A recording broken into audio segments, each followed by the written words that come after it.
Mick Lynch, General Secretary, RMT Union. Can I ask you, Mick, do you think that unions have any influence in Labour anymore? Definitely. We've got a good relationship at the moment, quite robust. We're talking to all the ministers. I'm talking to the Transport Ministers and the Ministry of Defence at all the levels. And we're trying to influence the outcomes. But we're not the only influence. There's a lot of corporate lobbyists here this week. But yeah, we've definitely got our stake in the Labour movement, and the affiliated unions have got a formal place in that movement as well. Has it been easier with a Labour government than a Conservative? And do you buy the line that's peddled by many right-wing commentariats that Labour are now peddling or pandering to their union paymasters?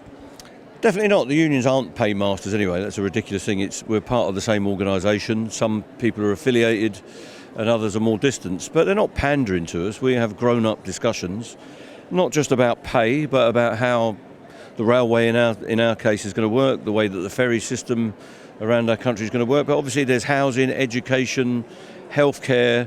All of the services that have been completely degraded over the last 40 years are all being discussed in a more mature and cooperative way. But we won't just get what we want, but the Labour Party won't just get what they want either. That's grown-up politics and grown-up industrial relations. So it's a relationship, not a dictatorship. One thing that they want is to cut the winter fuel allowance, and tomorrow there's going to be a vote that is tabled by the unions here. If that vote goes through, do you think that Labour should consider reneging on that policy? Well, I think they should reconsider the policy and take a different decision. Now, whether they can do a U-turn or a part U-turn, they need to change what they're doing, because they promised us that they wouldn't return to austerity, and cutting the winter fuel allowance in the way that it's being done is a form of austerity. It's a very brutal change. If they want to change the way that the money is distributed, I think people would look at that. If there's a lot of rich people getting an allowance that they don't need, we can look at that, or you could tax it back off people that are wealthier. So if we've got a progressive tax system where people are being taxed properly, they can deal with that. But they need to make a different decision, and most people in the country are of that view. We've heard recurrently this line that there's a £22 billion black hole, that's why they have to do the winter fuel cut. Do you think that perhaps Labour need a change in strategy? Well, we called for an alternative economic strategy before the election. We thought that Rachel Reeves and the team made a mistake by sticking to the Tory fiscal rules, as they're called. We may not have heard of that rule before, but that's what it is. But what that means is you're taking a Tory economic policy and delivering it under a Labour government. And that's not what people voted for. They wanted a different economic strategy, a different industrial strategy, and a different strategy about so many things in the country. So I don't know why she's chosen not to use those levers about tax and spend, about investment in the infrastructure and renewing our services. So I do think she needs to take another path on that. Well, on that narrative of change that we were promised, Angela Rayner this morning has defended her use of an apartment provided to her by a donor, Lord Ali. Is she right to defend using that apartment? I don't know. I don't know the details. It's not something that I'm upset about or losing sleep about. People get loaned facilities every now and again. I used to stay in somebody's caravan once, but I don't suppose it's on the same scale.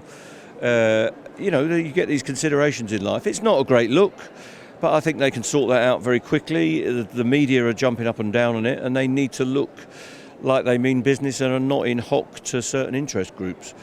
It'd be better if people declared what they did. It'd be better if people just wore Marks and Spencer's clothes like I do every day of the year, and it wouldn't be so controversial. Didn't take any cash at all. I mean, is there always an argument that perhaps cash can be used for influence? I mean, I know that your union does donate to various Labour MPs, or it has in the past. What's the intention there? Is it ultimately to buy influence? It's not to buy influence, it's to support people who agree with our sort of policies and to have influence in Parliament. These things all have to be paid for, so parliamentary campaigns, our ticket office campaign, it has to be paid for. So we collect money through our political fund to fund campaigns, and that means funding some of the activities of some MPs on certain campaigns. That is always going to happen, and it's always going to be a much smaller scale with the Labour movement, because people are literally collecting pennies off trade union members to put towards these funds. With a mass movement, that can become fairly significant, but it will never match what corporate business has given to the Tories over the last 100 or so years, and for all time before that. So you have to collect the money to show some solidarity with certain politicians. Now, whether you take them off big donors or not is a completely different scale, but what the trade unions do is collect money off our members and use it for political campaigning. And just finally, with the offer of a pay deal, is this the end of strikes, at least for the rest of this year? Well, we've got pay deals coming in this week, and our members are voting at Network Rail and the train operating companies. I think that will be concluded. We've got an outstanding dispute on the Royal Fleet Auxiliary that we're speaking to the Ministry of Defence about. We don't want to be on strike. We want to settle the disputes. I think we'll get there with the new team in government. It's a much better relationship, and they're much more sensible about industrial relations. But it won't be the end of strikes. There will be a time in the future where people will take strike action, but that's the way the world is.